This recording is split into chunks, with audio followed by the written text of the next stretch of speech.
بینەرانی هێژە سڵاوتان لێبێ و بەیانیتان باش لە بەرنمەیەکی دیکەی ئاکتوێلدا پێکەوەین. ئاکتوێلی ئەمڕۆ لە دەرەنجامەکانی هەڵبژاردنەکانی ئێران و ڕۆژهەڵاتی کوردستان کە بۆ شۆرای شار و گوندەکان و هەروەها بۆ سەرۆکۆماری بەڕێوەچوو دەست پێ دەکەین. لێکەوتەکانی هەڵبژاردنەکان پاڵێوراوی مەحافزەکاران بۆ سەرۆکۆماری ئێران ئیبراهیم ڕەئیسی حەسەن ڕۆحانی پاڵێورای ڕەفرمخوازان تاوانبار دەکات بەوەی کە لە هەڵبژاردنەکاندا بە شێوەیەکی ئەندازیاری ساختەکاری کردووە و دەڵێت شۆرای نگەهبان بە بەدواداچوون نەکردنی لەم بارەیەوە باوەڕی خەڵک بریندار دەکات. پێکەوە دۆسیەک لەو بارەوە دەبینی.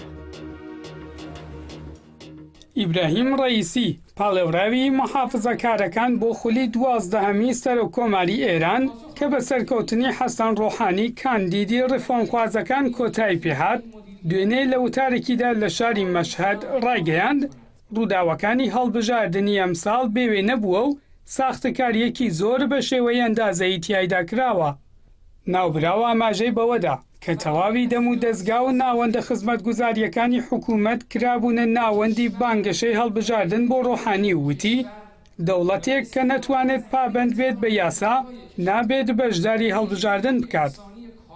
لە بەردەوامی قسەکانیدا ڕەئیسی تیشکی خستە سەر پێدانی یەکجاری موچەی بڕاوی خەڵک لە کاتی هەڵبژاردن، پێدانی قەرزی چەند ساڵە بە جوتیاران و خۆکاندیدکردنی جێگری یەکەمی ڕۆحانی بۆ پاراستن لە دەوڵەتەکەی ڕۆحانی وتی لەو شوێنانەی کە دەنگەکانی من زۆرتر بوو خەڵکیان چەندین کاتژمێر دوا دەخست تاوەکو نەتوانن دەنگەکانیان لە کاتی دیاریکراودا بخەنە سندوقەکانەوە. لە بەرامبەردا پێشتر ڕۆحانی ناوەندەکانی ژێر چاوەدێری عەلی خامنەیی لەوانە سوپای پاسداران، ئاستانی قودسی ڕەزەوی، سدا و سیما و دەستگای دادی ئێرانی بەوە تاوانبار کردبوو کە لە هەڵبژاردنەکاندا بە کانزانجی ڕەئیسی دەستێوەردان دەکەن. هاوکات لایەنگەرانی ڕەئیسی وەزارەتی ناوخۆیان بەوە تاوانبار کردووە کە لە ئاست هەڵبژاردنەکان کەمتەخەم بوون و کارتی دەنگدان بە گوێرەی پێویست نەنێردراوە بۆ ناوەندەکانی دەنگدان. لای خۆشیەوە وتەبێژی شۆرای نگەهبان وەزارەتی ناوخۆی بە کەمتەخەم زانیوە و وتوویەتی راپۆرتی هەڵەیان بە ڕۆحانی داوە و ڕۆژی نۆی جۆزەردان ڕای خۆمان ناشکرا دەکەین. ئیبراهیم ڕەئیسی و بەرپرسی ناوەندی هەڵبژاردنەکانیە و ڕایان گەیاندووە بەڵگەکانی ساختەکاریان نردووە بۆ شۆرای نگەهبان و دادوەری گشتی ئێران. ڕۆژنامەی کەیهانیش کە حسێن شەریعەتمەداری سەرنووسەریەتی ئاماژەی بە چەند جۆرێک ساختەکاری کردووە و بڵاوی کردووەتەوە. کارتی دەنگدانی بێمۆر لەو ناوەندانەی کە دەنگی ڕەئیسی زۆرتر بووە بڵاو کراوەتەوە.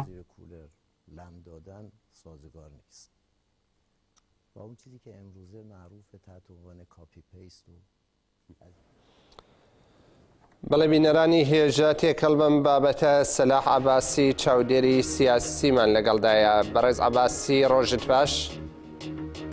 سڵاوم هەیە بۆ بینەران و بیسەرانی تەلەڤیزیۆن. هەربژی بەڕێز عەباسی لێکەوتەکانی و دەرەنجامەکانی هەڵبژاردننی ئەم جارەی سەرۆکۆماری لە چاو 4 ساڵەوە پێشەوە دەتوانین چۆن دەستەبەریکەین لە کاتێکدا ناڕەزایەتیەکان وێڕای تێپەڕبوونی چەندین ڕۆژ هێشتاش بەردەوامە. لەو ڕوانگەوە کە ناڕزایەتیەکان لە چ ڕوانگەیەکەوە بەردەوامە مەبەستانە؟ بەڵێ ناڕزایەتیەکان لەلایەن ئیبراهیم ڕەئیسی پاڵێورا و هەروەها لە بۆ ژمارنەوەی دەنگەکان تەنانەت لە ئاستی سەرۆکۆماریە هەروەها لە شۆرای شارەکانیشە لە ئورومیەوە تاکەی مەریوان و شوێنەکانی دیکەش باس لەسەر ئەوە دەکرێت ساختەکاری بەرچاو کراوە.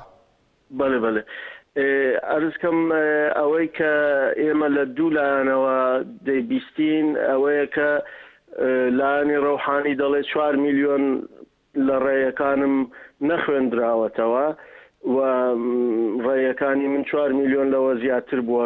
ئەوە لە سوخەنڕانیدا ڕۆحانی و قسەی کرد. لایەنی ڕەئیسیش دەڵێت کە خەڵکێکی زۆر نەیتوانیوە ڕێی بدا فریای ڕێی کەوتن نەکەوتووە و ڕێیەکانیان نەخوێندراوەتەوە و ڕێی من نەخوێندراوەتەوە. هەردوو لایەن لە ڕاستیدا یەک قسە دەکەن و ئەگەر ئەو ڕێیانە خوێندرابانەوە بێگومان بەشی زۆرتریان ڕێی ڕۆحانی بوون تا ڕێی ڕئیسی، هەروەکو ڕۆحانی ڕێی زۆرتر هێناوەتەوە لە ڕئیسی، کەوابێ کێشەکان لەسرە و ڕیانەیە کە نەخوێندراوەتەوە. لایەکی دیکەژەوەیە کە لایەنی ڕئیسی تاوانبار دەکا وەزارەتی وڵات، وەزارەتی کیشوەر، بەوەی کە لە هێندێک جێدا دەستی بردوۆتە نێو ڕێیەکان. لایەنی ڕۆحانیش هەروەها تاوانبار دەکا کە لایەنی بەرامبەر هەمیشە دەستی بردووە بۆ ناوڕێیەکان لە ڕابردووشدا. ئەوەی کە دەیبینین پێچەوانەیە ئەو شتەیە کە لە 1970دا لایەنی ئیسلاح تەڵەب بوو، لایەنی بەرامبەری تاوانبار دەکرد بە دەستبردن بۆ ڕێیەکان، ئێستا لایەنی ئوسولگەرا خەریکە و کارە دەکات. بەڵام بێگومان شتەکە یاریەکی سیاسیە بۆ ئەوەی کە بڵێ ئێمە وەزن و قورسایەکی زیاترمان هەیە لەوەی کە تا ئێستا ئەو ڕێیە نیشانی داوە، واتە ڕازی نین لە ئەنجامی هەڵبژاردن، ناڕزایەتیان هەیە لەوەی کە ڕێی کەمیان هێناوەتەوە، جگە لەوەی باس لەوە دەکردێت کە نزیک 4-5 میلیۆن بە ڕێی ڕئیسی زیاد کراوە، واتە ڕئیسی نەک هەر ڕێی لێ نەخراوە بەڵکو بەڕێیەکانیەوە زیادیش کراوە. بەڵام سەرڕای ئەوەش ئەو بەئیسلاح جناحی ئوسولگەرا بە قەولی مەعروف قەرزداریشەوە تا دەڵێ کە ڕێی من خوراوە و ئەوەش لەو هەستەرا سەرچاوە دەگرێت کە ئەوانە هەست دەکەن کە لە هەڵبژاردنەکاندا بەردەوام دۆڕاندوویانە، هەم لە هەڵبژاردننی شۆڕاکاندا، هەم لە هەڵبژاردننی سەرۆک کۆماریدا و هەم لە هەڵبژاردننی بەڕێز عەباسی، ئایا لە ناو ئێراندا بۆ نمونە ئەنجامێکی بەرچاو باوەڕ پێکراو هەیە کە بڵێن 4 ملیۆن دەنگی ئەو خورابێ یان 4 ملیۆن دەنگی ڕئیسی زیاد کرابێ، شتێکی باوەڕ پێکراو هەیە؟ نەخێر نییە، بەڵام ئەوەی کە لە ئێراندا دەست دەبردرێ بۆ نێو ڕێیەکان هیچ گومانی تێدا نییە، بەس کێشەکە لەوەدایە کە ئەوانە بۆ ئەوەی کە دەست بەرن بۆ نێوڕێیەکان وەزارەتی کیشوەریان لە ڕۆحانی ئەستاندبوو، واتە وەزیری کیشوەر کەسێک بوو کە زۆرتر لە ئوسولگەرایەکان نزیک بوو، لە ماوەی ئەو ڕێیدانەدا ئەو وەزارەتە بوو سەرپەرشتی ڕێیەکانی دەکرد. بەڵام جەهانگیری چوو بوو بۆ ناو وەزارەتی کیشوەر و تیمێکیشی لەگەڵ خۆی بردبوو، ئەوانە نەهێنیەکانی پشتی پەردەن کە باز ناکردن. لەوێدا ئەوانە دایانهەویست داکۆچی لە ڕێیەکانی ڕۆحانی بکەن، واتە ڕۆحانیش بێدەسەڵات نەبوو، ئەمرازی لە بەردەستدا بوو بۆ کۆنتترۆلی وەزارەتی کیشوەر. ئەگەر لە بیرتان بێ هەتا سەعات 6 و 5 ئێوارە جێرە و کێشە هەبوو لەسەرەوەی کە ڕێیەکان چۆن بخوێندرێنەوە بۆ ئەوەی کە دایانهەویست ڕێیەکانی ڕئیسی زیاد بکەن. باش ئەم ناڕزایەتیانە دەتوانن ئەنجامەکان گۆڕانکاری بەسەریا بێنن یان کۆمەڵگا سەرقاڵکردنە یان ڕاگەیاندن سەرقاڵەکەن بەوە؟ وەڵا کێشەی ناوخۆیانە، بەڵام کۆمەلگاش سەرقاڵ دەکەن بەس هیچ ئامانجێکی نابێ. من پێم وانییە بتوانن ڕێی ڕۆحانی تازە بێن نەخوارێ، ئەوە مسۆگەر بۆ کە ڕۆحانی سەرۆک کۆمارە. ئامانجی دیکەیان ئەوەیە کە ئوسولگەرایەکان بە ئیسلاح بڵێن کە ئێمە زوڵممان لێکراوە و ئێمە ئەوە ئیسلاح تەڵەبەکانن کە زۆرداری دەکەن، ئەو ئامانجانەی هەیە. بەڵام کێشەکە کێشەیەشی بچووکی جیناحیە لە نێو حکوومەتی ئیسلامیدا کە هەردوو گلایان سوورن لەسەرەوەی کە ئەو بڵێن سیستەمە سیاسیە بمێنێتەوە، واتە هەم لایەنی ڕۆحانی و هەم لایەنی ڕئیسی لەوەیدا کە داکۆچی لە مانەوەی کۆماری ئیسلامی دەکەن، هیچ دژایەتێکیان نییە، بەس دژایەتی لەسەر دەسەڵات و ئەوەی کە چێ چەندی پێدەبڕێ و چێ بەشی چەندە لەسەر ئەو مەسەلە دژایەتی. بەڵێ بەڕێز عەباسی، هەڵبژاردننی شۆرای شار و گوندەکان لە ڕۆژهەڵاتی کوردستانیش وێڕای ئەوەی کە زۆربەی پاڵێوراوان ڕەدی سەلاحیەتکران بەڕێوەچوو. بە بڕوای بەڕێستان ئەم ژمارنەوەی دەنگانە و ئەم ناڕزایەتیانە چەندە کاریگەری هەیە؟ ئایا دەتوانرێت بڵێ کە ئیرادەیەک یان خاوەنداریە لە دەنگەکان پێشکەوتووە لە ناو ڕۆژهەڵاتی کوردستانە؟ بەڵێ بەسەلەی شۆڕاکان مەسەلەیەکی گرینگە، چونکە لێرەدا دیسانەکانی ئێمە لەگەڵ سێ جەریان یان بڵین سێ تەوەری جۆراجۆر بەرەو ڕووین. یەکیان ئەوەیە کە هەروەکو لە ئینتخابات و لە هەڵبژاردننی کۆماری سەرۆک کۆماریدا دەبینین هەردوو لایانی ئوسولگەرا و ئیسلاح تەڵەب لەوێشدا خەریکی ڕکەبەرایەتین. بەڵام لایەنێکی سێوم هەیە کە لە هەڵبژاردننی سەرۆک کۆماریدا نایبینین، واتە بوونی نییە. ئەویش لایەنی خەڵکانێکە کە نەسەر بە ئوسولگەران نەسەر بە ئیسلاح تەڵەبن.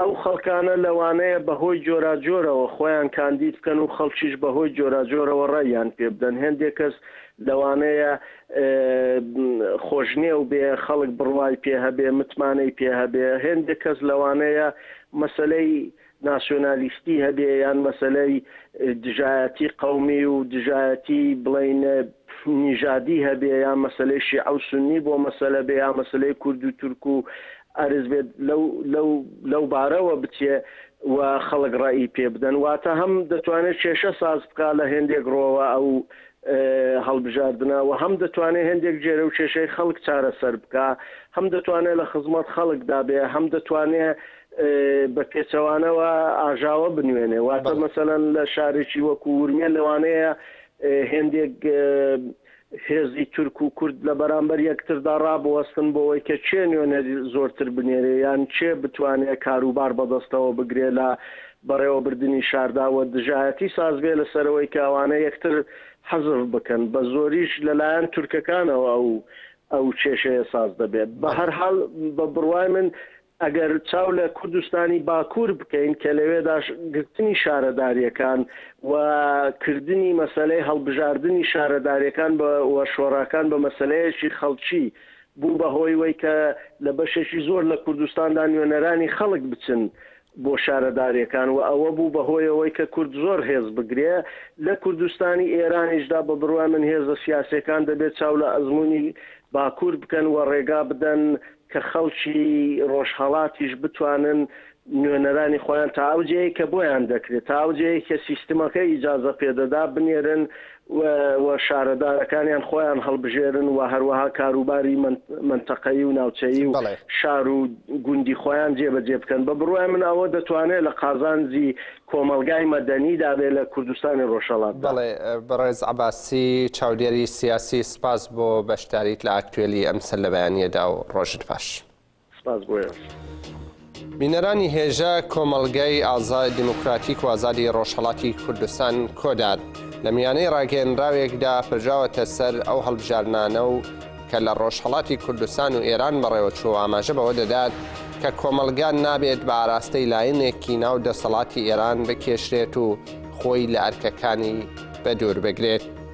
کۆدار لە ڕاگەیەنراوەکەیدا وێڕای خوێندنەوە بۆ هەڵبژارنەکە لەسەر ئەو بڕوایەدایە کە دەبێت ڕژێمی کۆماری ئیسلامی و دەوڵەتەکەی حەسەن ڕۆحانی پێویستە بە خێرایی گوێ ڕایەڵی داواکاریەکانی گەلبن و بە پێچەوانەوە ڕژێم بەرپرسیارەتی دۆخە نەخوازراوەکانی داهاتووی دەکەوێتە ئەستۆ. گومان لەوە دانیە کە کۆدار بۆ دەستەبەربوونی مافەکانی گەلی کورد و گەلانی دیکەی ئێران چاوەڕێی سیاسەتەکانی کۆماری ئیسلامی و دەوڵەتە نوێیەکە ناکات و خاوەنی پلان و استراتژی دیاریکراوە کە بڕوای وایە لە کات و ساتەکانی خۆیدا بەنجام دەگات. کۆدار ئامادەیە تا لە داهاتوودا هەنگاوی پراکتیکی بەرەو وەدیهێنانی مافەکانی گەلی کورد لە ڕۆژهەڵاتی کوردستان هەڵێنێت.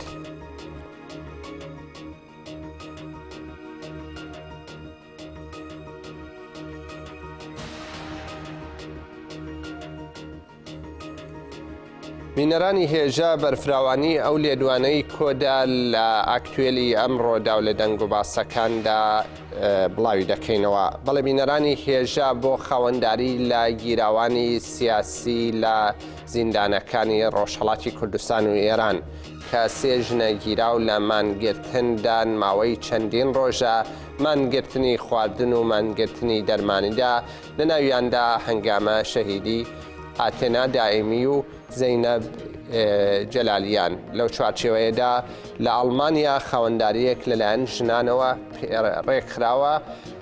یەک لەوانە زەینەب بایزیدی چالاکی مافەکانی ژنانە لە ئەڵمانیەوە زانیاری لەسەر ئەو چالاکیەمان پێڕادەگەێنێ. بەڕێز بایزیدی ڕۆژ باش. ڕۆژ باش. بەڕێز زەینەب، ئێوە لەسەر چالاکیەکەی ئەڵمانیا دەتای ئەو چالاکیە چۆناوچۆن دەبێ و ئامانجی سەرەکی لە چالاکیەکە چی دەبێ؟ گەر بتوان زانیاری زۆرمان پێڕاگەین. فەرموون.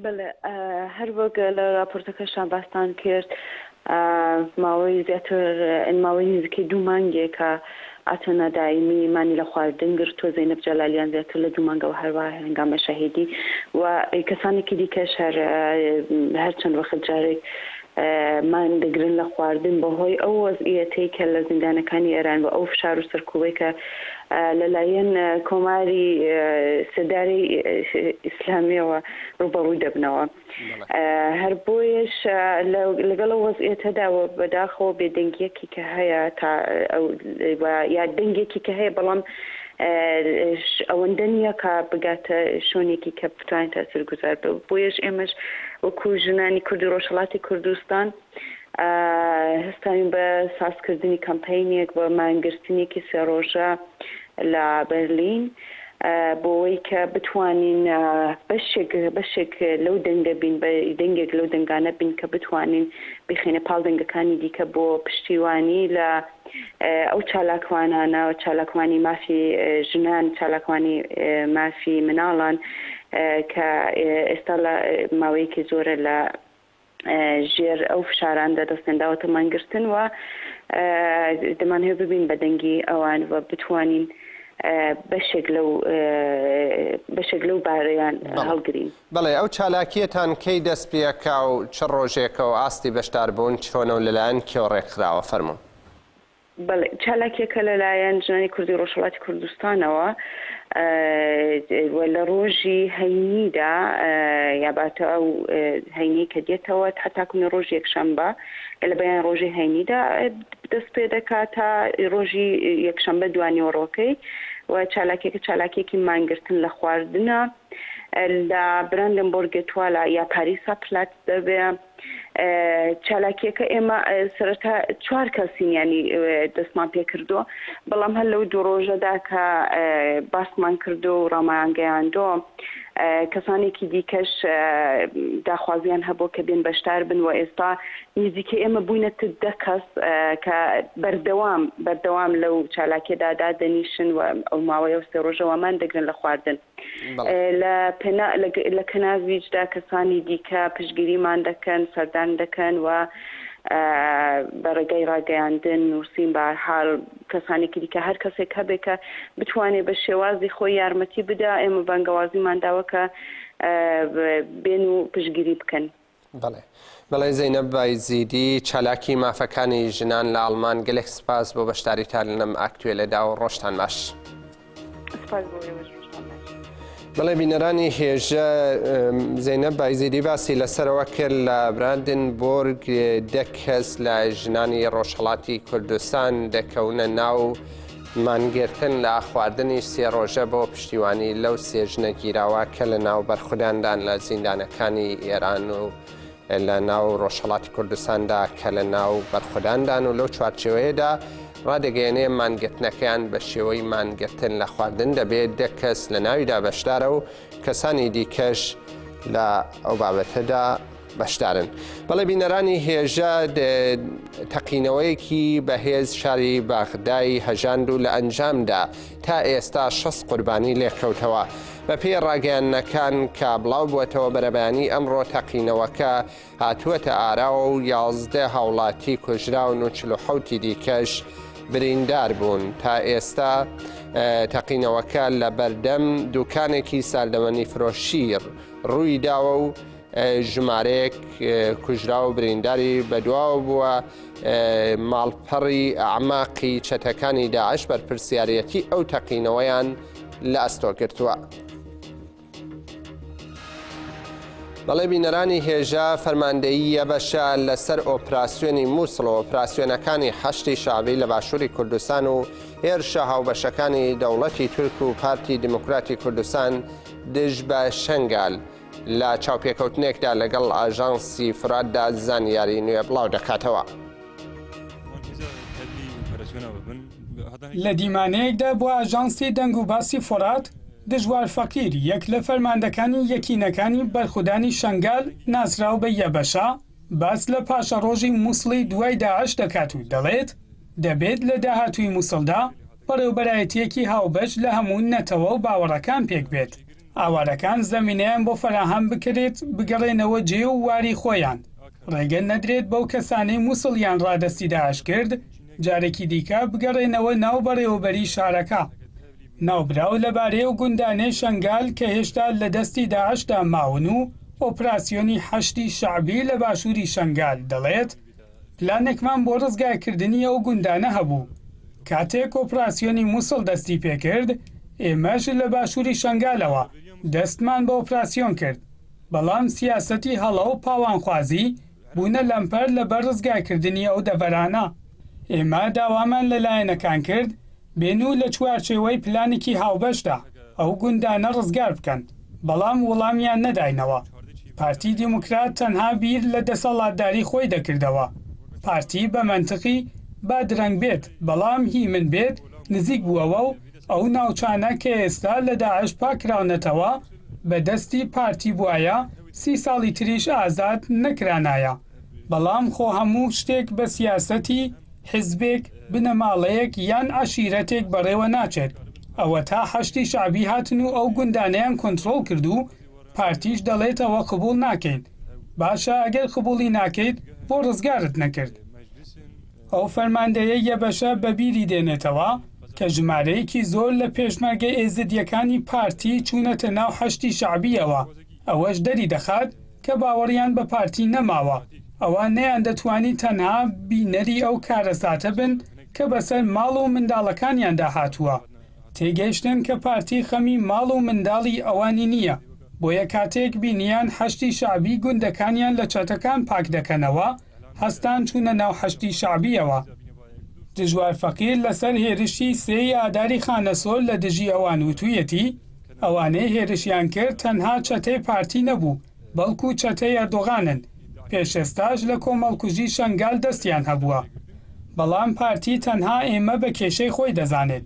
بۆیە دوای کۆمەڵکوژی شنگال هەستا تراژیدیای ێزدیەکانی بۆ خۆی بەکارهێنا و چەکی لە جیهان وەرگرت، بەڵام بۆ ڕزگارکردنی گوندەکانی شنگال هیچی بەکار نەهێنا، بەڵکو ئەو چەکانەی دژی ئێمە بەکارهێنا. فەقیر دەڵێت ئێمە دەمانەوێت کێشەکان بە دیالۆگی سیاسی چارەسەر بکرێن، بەڵام وەک ئێزدی ئێرە چۆڵ ناکەین. هەر کەسێکیش بیەوێت بێتە سەرمان وەڵامی دەدەینەوە. ئەگەر لە خانەسۆر وەڵامان بدایتەوە و شەڕ بە هەموو کوردستاندا بڵاو دەبووەوە.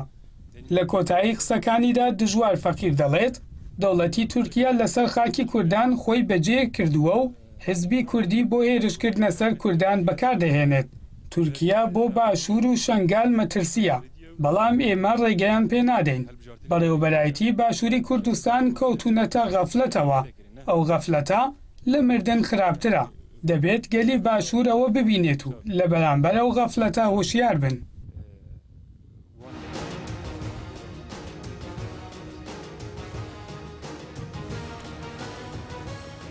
بەڵێ بینەرانی هێژە پێشەوەی بچینە لای ئەسعەد شاوەری چاودێری سیاسی سەبارەت بە گوشارەکانی سەرهەدە پاقسەمان ڕۆ بکات دەمەوێت پێتان ڕاگەێنم پارتی دیموکراتی کوردستانی عێراق بە فەوجێکی 200 چەکداریەوە بەهانای چەتەکانی داعشەوە دەچێت. پارتی بە منبەستی وەستاندنی ئۆپراسیۆنی تووڕەیی فورات و هاوکاری چەتەکانی داعش فەوجی سەلاحەدینی لە دێرە زورد بەجێ کردووە و کە لە 200 چەکداری پارتی پێکدێن. بەپێی ئاژانسی هاوار ئەمڕۆ ڕاگەیەنرا کە پارتی بە منبەستی هاوکاری چەتەکانی داعش و بۆ وەستاندنی ئۆپراسیۆنەکانی تووڕەیی فورات ئەو لەشکرکێشیە ئەنجام داوە. ڕاگەیەنراوە کە کەسێک بە ناوی ئەبوو یاسر کوردستانی کە ماوەی 10 ساڵ چەکداری پارتی بووە هەروەها ڕایشگەیاندڕوە کە ئەبوو یاسر یەکێک بووە لە دامەزێنەرانی فەوجی سوڵتان مراد کە بەشداری ئۆپراسیۆنی خەڵغانی فوراتی کردووە بۆ داگیرکردنی ناوچەکانی باکووری سووریا سەرپەرشتی ئەو هێرشە دەکات.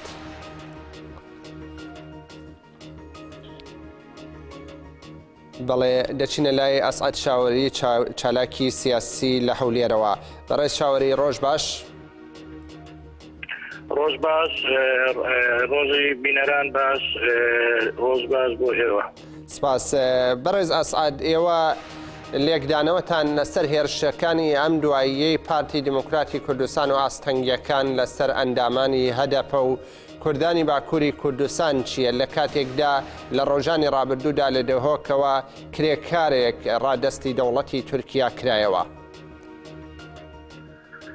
بەڵێ زۆر سپاس بۆ ئێوە لێرەوە سڵاو و ڕێزەنێرم بۆ بەرخۆدانی هەدەپا لە باکوور، بەرخۆدانی هەدەپا لە زیندانانی تورکیای فاشست، سڵاو و ڕێز بۆ شەڕڤانانی ئازادی لە باکووری سووریا کە ئەمڕۆ هەموو جیهان ئومێدی هەموو جیهانن بۆ لە ناوبردننی تیرۆر. دیارە دوای قەیرانەکانی تورکیا و دوای پەرایەستنی تورکیا لەلایەن کۆمەلگای نێودەوڵەتیەوە بەرخۆدانی گەلانی تورکیا بە تایبەتی گەلی کورد لە دژی زوڵم و زۆری ئاکەپا زیاتر پەرەی پێدراوە و گەلی ئێمە لە باکوور دژی سیاسەتەکانی ئاکەپا وەستاوەتەوە بۆیە دەوڵەتی تورکیا فشارەکانی زیاتر خستۆتە سەر ئازادی خوازان و بە تایبەتی هەدەپا. وەگە بینین چەندان پەرلەمانتار و هاوسەرۆکانی هەدەپا لە زیندانن و هەروەها شارەوانیەکانی کوردستانی باکوور هەمویان لە زیندانن. وەگە بینین بە بەرچاوی هەمومانەوە سووری ئامەد شوێنەوارەکانی کوردستان لەلایەن ئاکەپەوە لە ناوەچێت. ئەمە هەموو یاگەڕێتەوە بۆ ئەو پەرایەستخستنەی تورکیا لەلایەن کۆمەلگای نێودەوڵەتی و قەیرانەکانی ئێوە قەیرانەکانی ئاکەپە قەیرانەکانی بەوە بشارێتەوە. هەروەگە زانین سیاسەتی پارتی دیموکراتی کوردستان لە باشووری کوردستان هیچ یاوازێکی نییە لەگەڵ ئاکەپە. ئەتوانین بڵین ئاکەپە لەگەڵ پارتی دوو حیزبن بەڵام یەک بەڕێوەبەرایەتیان هەیە. بۆیە فشارەکانی پارتی بە فەرمانی ئەردۆغان و ئاکەپەیە لە باشووری کوردستان و پێم وایە لەم فشارانەش سەرکەوتو نابێت گەلی ئێمە لە باکووری کوردستان لە تەواوی هەر چوار پارچەی کوردستان لە بەرخۆدانێکی مێژوویدایە. بۆیە پارتی فەرمانەکانی ئاکەپە بەڕێز ئازاد ئێستا تو باست لە گوشارەکان و کردەوەکانی ئاکەپە کرد. پارتی دیموکراتی کوردستان بۆچی ئەو کردەوانە پەیڕۆ دەکا بەرامبەر بە کوردی پارچەکانی دیکە بە تایبەت بەرامبەر بە ئەندامانی هەدەپە؟ من هەروەک قسەکانم ئاماژەم بۆدا پارتی لەگەڵ ئاکەپە دوو حیزبی جیاوازن بەڵام یەک بەڕێوەبەرایەتیان هەیە. فەرمانی گوشار خستنە سەر لایەنگرانی هەدەپە و کوردانی باکوور لە باشووری کوردستان و لە هەولێر و لە زاخۆ بە فەرمانی ئاکەپە و ئەردۆغانە. باشە بەرژەوەندی پەدەکە لەمەدا چییە؟ پەدەکە چی قازانج دەکە؟ ئێمە دیارە هەر کەسێک مێژووی پەدەکە بزانێت یان شارەزا بێت لە مێژووی پەدەکە هەمیشە پەدەکە فەرمانی دوژمنانی کوردی جێبەجێ کردووە. لە ساڵی هەشتاکان وەک ئەبینین لە ڕۆژهەڵاتی کوردستان کاتێک پەدەکە ئاوارە بووە لە باوەشی کوردانی ڕۆژهەڵات بووە بە فەرمانی شای ئێران دژایەتی کوردانی ڕۆژهەڵاتی کردووە تا بە ئێستا حیزبەکانی ڕۆژهەڵاتی کردووە. بەڵێ چاوەڕێی چون کات کەمە ئەگەر بچینە سەر پرسیارەکە جارێکی دیکە ئێستا کە گوشارەکان لەسەر هەدەپە لە باشووری کوردستان بە تایبەت لە هەولێر و دەوروبەری زیادی کردووە. کاردانەوەکان لایەن ڕۆشنبیرانەوە لە باشووری کوردستانە حەزب و لایەنەکانی دیکە بە تایبەت لە هەولێر و دەڤەری دهۆکۆوانە لە چه ئاستێکدا بووە دەبێت چه کاردانەوەی نیشان بدەن؟ من بەداخەوەم ئەبینم حیزبەکانی باشووری کوردستان بە تایبەتی ئەو حیزبانەی بەشدارن لە حکوومەتی هەرێمی کوردستان کاردانەوەیان نییە. من لێرەوە داواکارم لە ئەو حیزبانەی بەشدارن لە حکوومەتی هەرێمی کوردستان بە تایبەتی یەکێتی نیشتیمانی کوردستان هەڵوێستی خۆی بنوێنێت بەرامبەر کردەوەکانی پارتی دیموکراتی کوردستان لەبەرەوەی پارتی بە ناوی حکوومەتی هەرێمی کوردستانەوە فشاری خستۆتە سەر هەدەپا و کوردانی باکوور. بۆیە حەقە و دەبێت لایەنەکانی بەشداربوو لە حکوومەتی هەرێمی کوردستان هەڵوێستی خۆیان بەڕوونی بنوێنن کە ئەمە هەڵوێستی حکوومەتی هەرێمی کوردستان و هەڵوێستی گەلی باشوور نییە، تەنانەت هەڵوێستی پارتی دیموکراتی کوردستانە ئەویش تەنانەت بە فەرمانی ئەردۆغان لە پێناوی بەرژەوەندی بازرگانی خۆی و مانەوەی خۆی لە دەسەڵاتدا ئەم فەرمانەی ئەردۆغان جێبەجێەکات و ڕۆشنبیران و چالاکوانانی مەدەنی هەمیشە لە باشووری کوردستان هەڵوێستیان دیار بووە و هەڵوێستی زۆر باشیان هەبووە بەرامبەر پارچەکانی تری کوردستان. بەڵێ ئەسعاد شاوەری چالاکی سیاسی باشووری کوردستان گەلێک سپاس بۆ بەشداریت لە هەولێرەوە و ڕۆژت باش. بەڵێ بینەرانی هێژە کوێستان محەممەد ئەندامی جواتی گشتی بزوتنەوەی گۆڕان سەبارەت بە گوشارەکانی پەدەکە لەسەر نوێنەران و ئەندامانی هەدەپە لە هەولێر لە چاوپێکەوتنێکدا بەم شێوەیە دووە. بەداخەوە لە دوای سوێکی ئایا بە لایەنێکی سیاسی بە زەبری هێز شاری هەولێری داگیر کردووە، هەر لایەنێکی سیاسی هەر ڕێکخراوێکی کۆمەڵی مەدەنی جا هی باشووری کوردستان بێ هەر پارتێکی کە بێ ئەگەر لەگەڵ سیاست و بەرنامەی ئەو لایەنە سیاسی نەبێ ملکەتی داواخوازی و داواکاریەکانی نەبێت یا لە دێگەڵا یان کاتە ئەودی و بۆ زۆنی ئەملا یان تەسلیمی دوژمنانی گەلەکەمانیان کاتەوە. زۆر بەداخەوە کە ئەوەی جێی تێڕامانە ئەوەیە ئەم لایەنە سیاسیە بۆ چاواشەکردنی خەڵک کاتێک دێگەڵی کردوتە سنوور باسی دەوڵەتی سربەخۆشەکە. ئێمە وەک بزوتنەوەی گۆڕان دەمێک کە لەسەر ئەم پرسە قسەمان هەبووە کە پێویستە هەولێر لە چەکدا بمەڵرێت و هەولێر پایتەختی هەرێمی کوردستانە پێویستە پایتەختی هەموو لایەنە سیاسیەکان بێت، هینی ڕێکخراوەکانی کۆمەڵی مەدەنی بێت، ئەو شوێنە بێت کە هەمومان بە ئازادانە لەوێ قسەی خۆمانەکەین، ڕێی خۆمانە دەرەبڕین، خاوەنی سیاست و بەرنامەی خۆمانین حیزبە سیاسیەکان. ئەمە هەڵوێستی بزوتنەوەی گۆڕانە. دیارە ئەمە کارێکی زۆر خەتەرە بە بڕوای من ئەگەر شتی وا بکرێت ئەمە خیانەتی نیشتیمانی و نەتەوایەتی هەر لایەنێک بیکات. بۆیە بزوتنەوەی گۆڕان حیزبێکی نیشتیمانی نەتەوەییە و حیزبێکە لەگەڵ ئەوەیە کە ئەم پارچەی کوردستان ببێتە شوێنێکی ئارام بۆ حیزب و لایەنە سیاسیەکانی تر. بۆیە ئێمە دژی هەموو خیانەتێکی نیشتیمانی و نەتەوە. زۆر بەداخەوە لە دوای سوێکی بۆ لایەنێکی سیاسی بە زەوی هێز بەڵێ بینەرانی هێژە دەچینە لای ڕێزان محەممەد ڕۆژنامەوان لە باشووری کوردستانەوە. ڕێزان ڕۆژ باش. بەڕێز ڕێزانە گەر بتوانن ڕۆژەوی باشووری کوردستان بە تایبەتی چی لەم ئەمڕۆدا گەڵاڵە بووە هەروەها چی مۆرکی خۆی لە ڕاگەیاندنەکان داوە؟ دوێنێ کۆمیسیۆنی باڵای هەڵبژاردنەکانی هەرێمی کوردستان بۆ ئەوەی کە هەڵبژاردن ئەنجام بدرێت و سەردانی لایەنە سیاسیەکانی کردو لەگەڵ یانە کۆبووەوە.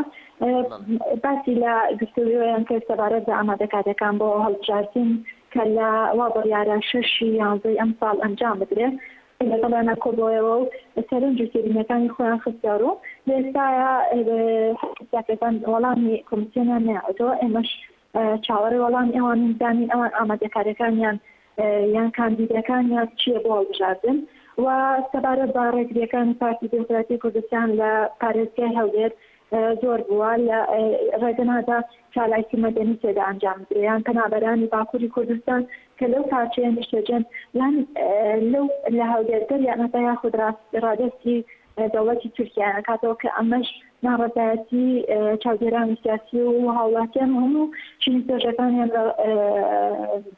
ناڕزایەتیەوانیان لێکەوتێتەوە. بۆیە ئەوان وا باسیەکەن کە هەولێری لایەن پارتی دموکراتی کوردستانەوە داگیر کراوە و ئەواش وەدەستان ئەگەر هەر کەسێک هەمان فکر و بۆچوونی باسی نەبێ ئەوە لە پارێزگای هەولێر جێگەی نابێتەوە و دەکرێتە دەرەوە. بۆیە ئەوان هەم زۆر چاودێرانی سیاسی هاوڵاتیان ناڕەزایە لە هەڵوێستانی پارتی دموکراتی کوردستان کە لەو پارچەیە پیادەیەکە و لە هەرێمی کوردستان قەیرانەکان بەردەوامی هەیە.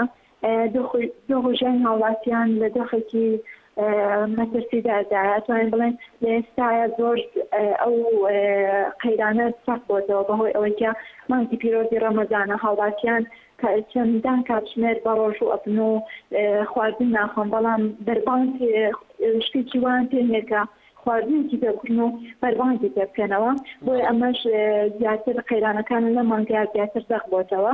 هەر ئەمڕۆژ خەڵک پێداویستە تایبەتیەکان کە چینێکی کۆمەڵگەن بەهۆی ئەوەی سیاسەکانی پاشەکەتی موچیان بەسەرا پەیڕەو ئەکرێت موچەکانیان کە بەرزترین موچە بۆ زۆرترین ڕێژەی کەمەندامیان 160,000 بەڵام سیستەمی پاشەکەوتی پیادا پەیڕەو ئەکرێت کە موچەکانیان بۆ بە 100,000 ئەمەش ناڕەدایەتی خاڵپەیداریە پەیڕەوەکانی لێکەوتوێتەوە وا بڕیارە ئەمڕۆ کاتژمێردا گرتبوونەوە بکەن لە بەردەم ئەو بانکەی کە موچەی لێوەرەگرن لەبەرەوەی سیستەمی پاشەکەتی موچیان بەسەرا پەیڕەو ئەکرێت و هەم چەند مانگ جارێکیش اینجا موچەی وەرەگرن بە ئێستاە سەهابەر بڕێپارەی زۆر کەمە کە هاوڵاتی ئاسایی پێبژی چی بدات بۆی کە خاڵپەیداریەتی تایبەتە کە جگە لەو موچەیە ناتوانێت هیچ ئیشێکی تر بکات و بڕێپارەیان بژی ژیانی خۆی تێدابین کرد. ئێستا لە باشووری کوردستان ئەمانە ڕۆژێکی سەرەکی. بەڵێ ڕێزان محەممەد ڕۆژنامەوان لە باشووری کوردستانەوە گەلێک سپاس بۆ بەشداریت لە ئاکتوێلی ئەمڕۆدا و ڕۆژت باش. بەڵێ بینەرانی هێژە سەبارەت بە باکووری کوردستان 43 گوندی ئامەد گەمارۆ دران و قەدەغەی هاتوچووی تێدا ڕاگەێنرا. دەوڵەتی تورک لە شارۆچکەکانی لجە پیران هێنێ و کارازی سەر بە ئامەدی باکووری کوردستان دەستی بە ئەنجامدانی ئۆپراسیۆن کرد و لە 43 گوندی سەر بە و شارۆچکانە قەدەغەی هاتوچۆکردنی ڕاگەیان. سوپای تورک بە بەشداری 7,000 سەرباز لە دەوروبەری ئەو شارۆچکانە و ئۆپراسیۆنەی دەست پێ کردووە. ناوی ئەو گوندانە لە هەروەها بڵاو کراوەتەوە و سەر بە ئەو چوار ناوچەیە کە ناومان برد و سوپای تورک ماوەی 3 ڕۆژە لەو ناوچانە دەستی بە ئۆپراسیۆن کردە و دوێنێ گوندەکانی سیسێ و مەرخۆسی سەر بە لجەی بردمان کرد بۆ سەبارەت بە ئەنجامەکان زانیاری تەواو نەزانراوە.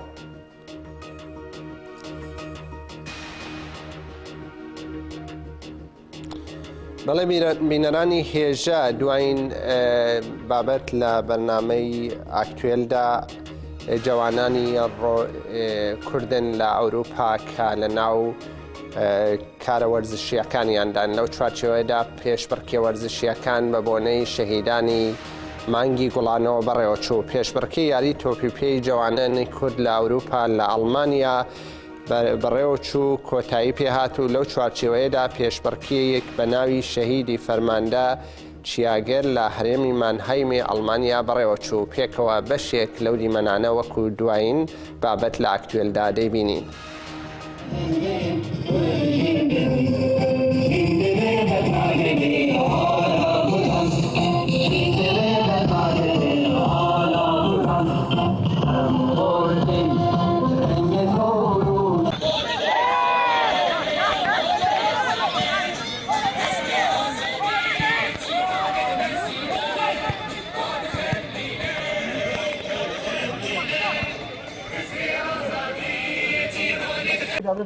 حتاج مورا أصلك سوية كباش أم ترونا خوا سركفتي أم درباس بكن أزباورم ترونا بديرنجيش درباس بو الجاردن حمو طاقمة وحمو ميفانين مسلاتكن ومخيراتن سرسراتن دستو لنجوا صاغبة ونهرها بن ساعات خوش.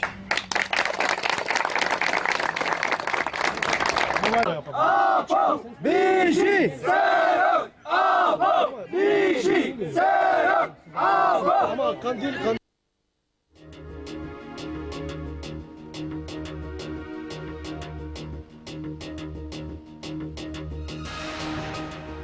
بەڵێ بینەرانی هێژە ئاکتوێلی ئەمڕۆمان پێشکەشتان کرد ڕۆژتان باش.